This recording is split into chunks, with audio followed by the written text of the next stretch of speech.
एक बड़ी खबर के साथ चंडीगढ़ में सीएम मनोहर लाल से मुलाकात करने पहुंचे हैं golden boy Neeraj Chopra. CM Manohar Lal के आवास पर पहुंचे हैं नीरज चोपड़ा। टोक्यो से लौटने के बाद पहली बार ये मुलाकात होगी। 13 तारीख को पंचकुला के इंद्रधनुष ऑडिटोरियम में नीरज चोपड़ा नहीं पहुंच पाए थे, उसके बाद अब ये मुलाकात रहने वाली है।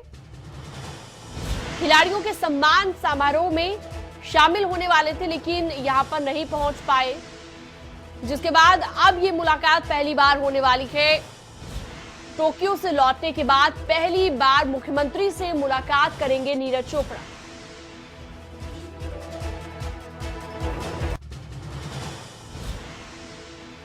तो चंडीगढ़ में सीएम मनोहर लाल से मुलाकात करने पहुंचे गोल्डन बॉय नीरज चोपड़ा और मुख्यमंत्री के आवास पर नीरज चोपड़ा पहुंच गए हैं। टोक्यो से लौटने के बाद पहली बार ये मुलाकात रहने वाली है।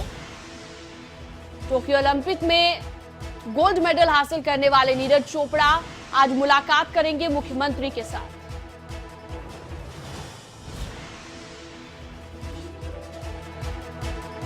तो इससे पहले कल पानीपत भी नीरज चोपड़ा पहुंचे थे, अपने घर पर भी गए थे और उससे पहले जश्न का माहौल भी वहां पर देखा गया।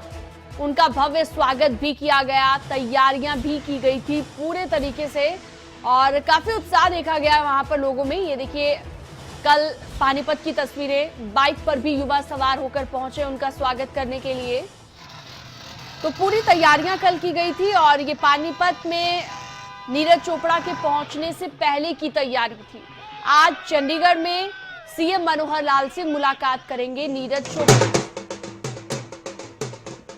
तो इससे पहले 13 तारीख को पंचकुला के इंद्रधनुष ऑडिटोरियम में कार्यक्रम होना था। खिलाड़ियों के सम्मान में समारोह रखा गया था जहां पर नीरज चोपड़ा नहीं पहुंच पाए थे, लेकिन आज ये मुलाकात पहली बार रहने वाली है टोक्यो से लौटने के बाद नीरज चोपड़ा की मुख्यमंत्री के साथ। तो आज चंडीगढ़ में ये मुलाकात होगी और आपको जानकारी दे दें कि स्वर्ण पदक दिलाने वाले नीरज चोपड़ा पहली बार मुख्यमंत्री से मुलाकात करने वाले हैं टोक्यो से लौटने के बाद।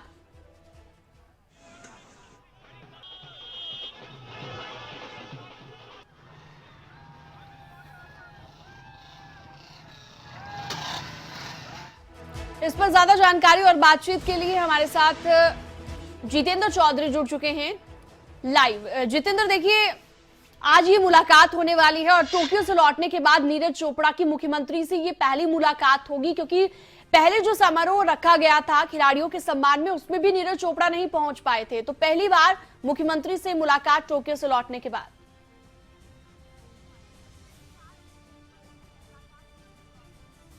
बिल्कुल, अगर बात की जाए तो आज पहली मुलाकात है नीरज चोपड़ा जो कि ओलंपिक में गोल्ड मेडल जीत करके आए हैं। अब हरियाणा का नाम, देश का नाम दुनिया के अंदर रोशन करने का काम नीरज चोपड़ा की तरफ से किया गया था और इसी को लेकर के पंचकुला के इंद्रधनुष स्टेडियम के अंदर इसी प्रकार से एक कार्यक्रम खिलाड़ियों के सम्मान में 13 तारीख को हरियाणा सरकार की तरफ से रखा गया था, जिसमें गोल्ड मेडल विजेता को 6 करोड़ रुपए देने की घोषणा थी और नीरज चोपड़ा के नाम को लेकर के ये घोषणा थी, क्योंकि इकलौते गोल्ड मेडल जीतने वाले जो खिलाड़ी हैं पूरे देश के अंदर, हरियाणा के अंदर, वो नीरज चोपड़ा हैं। लेकिन वो उस कार्यक्रम के अंदर नहीं पहुंच पाए थे। हालांकि उनके परिजन ने आकर के वो जो चेक था वो सम्मान स्वरूप स्वीकार किया था। लेकिन आज नीरज चोपड़ा मुख्यमंत्री आवास पर पहुंचे हैं। हम इस वक्त मुख्यमंत्री आवास के अंदर ही मौजूद हैं, जहां पर नीरज चोपड़ा पहुंच चुके हैं और मुख्यमंत्री के साथ उनकी यहां पर ये चर्चा कहीं ना कहीं की जा रही है। चाय पर चर्चा कर रहे हैं वो इस वक्त और किस तरीके का उनका ये पूरा अनुभव रहा, क्योंकि इससे पहले प्रधानमंत्री के साथ भी जो तमाम जो खिलाड़ी थे उनकी तरफ से एक मुलाकात की गई थी। अपना अनुभव यहाँ पर खिलाड़ियों की तरफ से साझा किया गया था। तो अभी अगर हम बात करें तो मुख्यमंत्री आवास के अंदर भी इसी तरीके से फिलहाल अपना अनुभव साझा करने का काम किया जा रहा है। स्वास्थ्य अभी भी हालांकि ठीक नहीं था। कल भी हमने देखा कि नीरज चोपड़ा की जो तबीयत है, करीब 6 घंटे तक लगातार लोगों का अभिवादन स्वीकार करते हुए धूप के अंदर जो तबीयत है वो खराब हुई थी और उसके बाद जो है कहीं ना कहीं ये संशय था कि अभी भी क्या नीरज चोपड़ा यहाँ पर पहुँच पाएंगे, लेकिन रात को डॉक्टरों से परामर्श लेने के बाद, दवाई लेने के बाद कहीं ना कहीं उनकी हालत में सुधार था और उसके बाद वो यहाँ पर पहुँचे हैं। मुख्यमंत्री के साथ अपना अनुभव यहाँ पर साझा किया जाएगा। मुख्यमंत्री उन्हें शुभकामनाएं व्यक्तिगत तौर पर अब देते हुए नजर आएंगे, क्योंकि इससे पहले फ़ोन पर परिजनों के माध्यम से जो है वो लगातार संपर्क में थे, लेकिन मिल करके जो मुलाकात है, यानी सीधे तौर पर मिल करके जो मुलाकात है वो यहाँ पर आज नीरज चोपड़ा की तरफ से की जा रही है। और अपने आप में देश व प्रदेश का मान सम्मान बढ़ाने का काम, जिस तरीके से अंतर्राष्ट्रीय स्तर पर विश्व मानचित्र पर करने का काम गोल्ड मेडल के तौर पर नीरज चोपड़ा ने किया है, ये अपने आप में गर्व की बात है। और फिलहाल अगर हम बात करें, आप देख सकते हैं कि खेल मंत्री जो संदीप सिंह है वो सीएम आवास के अंदर मौजूद है। नीरज चोपड़ा जो हैं वो सीएम आवास के अंदर जो है उनसे चर्चा कर रहे हैं। कुछ ही देर बाद वो बाहर आएंगे, मीडिया के साथ उनकी तरफ से चर्चा की जाएगी। इसके बाद मुख्यमंत्री का न सिर्फ यहीं पर बल्कि इसके बाद भी प्रदेश में जो कार्यक्रम है वो खिलाड़ियों के सम्मान में आज रहने वाला है। चूँकि जो रवि दहिया है, सुमित है, उनके जो पैतृक गाँव हैं उनके अंदर जाने का मुख्यमंत्री का आज पूरा कार्यक्रम है, क्योंकि उनकी तरफ से निमंत्रण दिया गया था मुख्यमंत्री को कि गांव आकर के मुख्यमंत्री जो है उनसे मिले और जो घोषणा की है उनको गांव वालों के समक्ष जो है मुख्यमंत्री की तरफ से भी रखा जाए। तो सीधे तौर पर इसके बाद जो मुख्यमंत्री का कार्यक्रम है वो रवि दहिया और सुमित के गांव जाने का है। इसके अलावा आज जिस तरीके से उनके जो छोटे भाई हैं उनकी भी कहीं ना कहीं आकस्मिक निधन हो गया था, उसको लेकर के भी रोहतक जाने का कार्यक्रम मुख्यमंत्री का है। लेकिन फिलहाल जो तस्वीरें हम आपको मुख्यमंत्री आवास से सीधी दिखा रहे हैं वो सीधे तौर पर नीरज चोपड़ा के सम्मान को लेकर के आज सुबह ब्रेकफास्ट पर ये कह सकते हैं कि ये मुलाकात यहाँ पर हो रही है, जिसमें खेल मंत्री संदीप सिंह और साथ में अगर हम बात करें नीरज चोपड़ा मुख्यमंत्री से मिलते नजर आ रहे हैं। मुख्यमंत्री उन्हें शुभकामना जो है वो दे रहे हैं, क्योंकि अपने आप में एक बड़ा जो काम है, जिस तरीके से ट्रैक एंड फील्ड के अंदर भी अगर हम बात करें, एक और जहाँ गोल्ड मेडल लाना बड़ी बात है, तो वहीं ट्रैक एंड फील्ड के अंदर भी अभी तक कोई इस तरीके का मेडल नहीं आया था और उसमें सीधे गोल्ड मेडल ला करके जिस प्रकार से नीरज चोपड़ा ने जो मान बढ़ाने का काम किया है उसको लेकर के ये कह सकते हैं कि आज ये शुभकामनाओं का दौर जो है आज सुबह से शुरू हो चुका है। और इसी तरीके से आज हरियाणा के अंदर भी अगर हम बात करें, गांव नाहरी के अंदर जिस प्रकार से रवि दहिया के पैतृक गांव के अंदर मुख्यमंत्री पहुंचेंगे, सुमित के गांव के अंदर जाएंगे, तो सीधे तौर से आज का पूरा दिन भी खिलाड़ियों के इन तमाम मेडल्स को लेकर के उत्साहित करने वाला है लोगों को, खिलाड़ियों को। और अभी अगर हम बात करें तो बाहर वो आ रहे हैं, आपको सीधी तस्वीर हम दिखा रहे हैं जो मुख्यमंत्री आवास में जहां से वो बैठे थे, जहां चाय पर चर्चा चल रही थी, वहां से अब वो बाहर आ रहे हैं और सीधी तस्वीरें हम आपको इस वक्त दिखा रहे हैं। ये लाइव तस्वीरें नीरज चोपड़ा, मुख्यमंत्री मनोहर लाल, साथ में खेल मंत्री संदीप सिंह यहाँ पर हैं और वो आकर के मीडिया के समक्ष जो है यहाँ पर रूबरू होंगे और अपनी बात यहाँ पर रखी जाएगी। तो सीधे तौर से ये कह सकते हैं कि एक ऐसा पल है जिसे लेकर के बड़े ही खुशनुमा माहौल है। इसके बाद गांव नाहरी जाने का भी कार्यक्रम मुख्यमंत्री का है, इसके साथ साथ सुमित के गांव भी जाने का कार्यक्रम है। क्या कुछ रहेगा ये सब अभी लाइव हम आपको दिखा रहे हैं।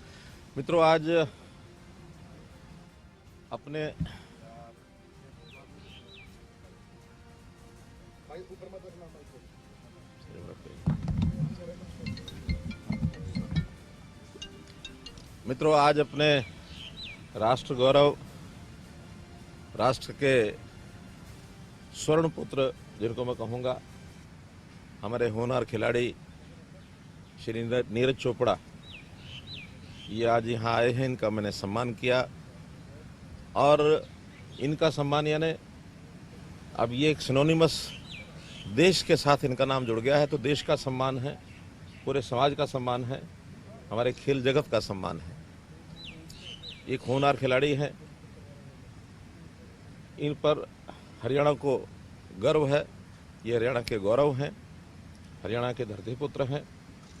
और हम लोग जैसा सोचते हैं कि हरियाणा को देश का खेलों का हब बनाया जाए, तो निश्चित रूप से ऐसे सभी होनहार खिलाड़ी, क्योंकि इस बार ओलंपिक में हरियाणा से हमारे 30 खिलाड़ी गए थे और कुल जो मेडल टैली थी 7, जिसमें से 6 व्यक्तिगत मेडल है, उसमें से 3 हरियाणा के हैं और जो टीम मेडल है उसमें भी 2 खिलाड़ी हॉकी के वो हरियाणा से ही हैं। हमारी हॉकी की जो टीम है वो चौथे नंबर पर रही, उसमें भी 9 खिलाड़ी महिला हॉकी में हरियाणा से हैं। तो हम हरियाणा को देश का खेलों का हब बनाना चाहते हैं, और खेलों का हब तभी बनेगा जब हमारे ये होनहार खिलाड़ी ये भी सब उसमें सहयोगी की भूमिका निभाएंगे और अपना दायित्व समझ करके इस युवा पीढ़ी में अधिक से अधिक और नए खिलाड़ी आगे बढ़ करके कैसे देश के लिए मेडल की टैली को बढ़ा सकते हैं। हरियाणा में हम देश में बहुत अच्छा स्थान रखते हैं, लेकिन वहीं एक विडंबना है कि हमारे देश का स्थान दुनिया में उस प्रकार का भी नहीं है। हम अभी भी 48वें स्थान पर हैं। हालांकि ये स्थान भी हमको पहली बार मिला है कि 48वां जो रैंक मिला है पहली बार मिला है, लेकिन हम यहाँ पर संतुष्ट नहीं हैं। अपने देश के रैंक को और आगे कैसे बढ़ाया जाए और जो बड़ी टैली वाले जितने देश हैं उसके साथ कैसे सम्मिलित किया जाए, इसमें हरियाणा अपनी भूमिका निभाएगा। और हरियाणा को भूमिका निभाने में हमारे जो खिलाड़ी हैं नीरज चोपड़ा जैसे, ये ज़रूर उसमें अग्रसर होकर के सहयोगी बनेंगे।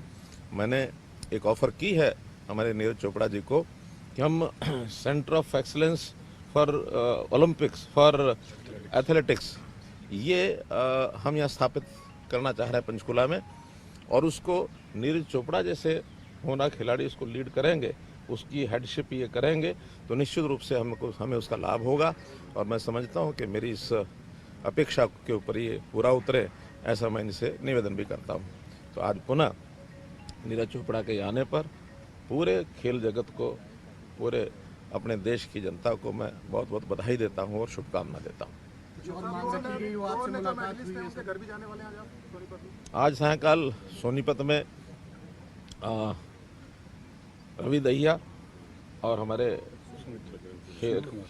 जो हॉकी के खिलाड़ी हैं सुमित कुमार, उनके घर पर भी आज मैं जाऊंगा और वहाँ भी उनको शुभकामना और बधाई दे करके आऊँगा, उनको, उनके परिवार को, वहाँ की जनता को। नीरज चोपड़ा जी से आपकी मुलाकात हुई, अभी आपने इनके अनुभव को लेकर इनसे बातचीत की, क्या आपको लगता है कि हरियाणा जैसे आपके कहा सेंटर फॉर एक्सीलेंस यहाँ पे आप पंचकुला में स्थापित करने की तैयारी करेंगे, क्या वो ऐसा सुझाव है जो ओलंपिक जैसे बड़े प्रतिस्पर्धा में हरियाणा और बेहतर काम करे, उसको लेकर आप क्या सोचते हैं? वैसे आज इनसे जैसे मिलना हुआ, इनके चाचा जी साथ आए हुए हैं, गांव के और लोग आए हुए हैं, ऐसे ही मेरे पास उन दोनों गांव के भी दोनों खिलाड़ी जहां जा रहा हूं उनके गांव के लोग भी आए थे। तो अच्छी बात ये लगी कि उन्होंने खेलों को आगे बढ़ाने के लिए बहुत से सुझाव भी दिए, बहुत सी मांग भी रखी हैं। वो हम डिपार्टमेंट के नाते से एक बार देंगे कौन कौन सी फिजिबल है, कौन कौन सी ऑप्शंस ऐसी है जो उस इलाके में बनाने से और खेल को आगे बढ़ाया जा सकता है, उस अनुसार उनकी सुविधा, उतनी सुविधा हम ज़रूर यानी एक बार प्रकार से उपलब्ध कराएंगे। कारण है कि जिस इलाके में खेल की संभावना ज़्यादा है वो इलाका, जैसे इनका जिला पानीपत जिला है, सोनीपत जिला है, रोहतक है, जींद है, यानी वो बेल्ट ऐसी है, भिवानी है, उस बेल्ट में खेल के खिलाड़ियों के जो यानी संभावनाएं वो काफ़ी ज़्यादा हैं। तो ऐसी संभावनाओं में जहाँ जहाँ की जो आवश्यकता होगी उस आवश्यकता के हिसाब से इंफ्रास्ट्रक्चर खड़ा किया जाएगा।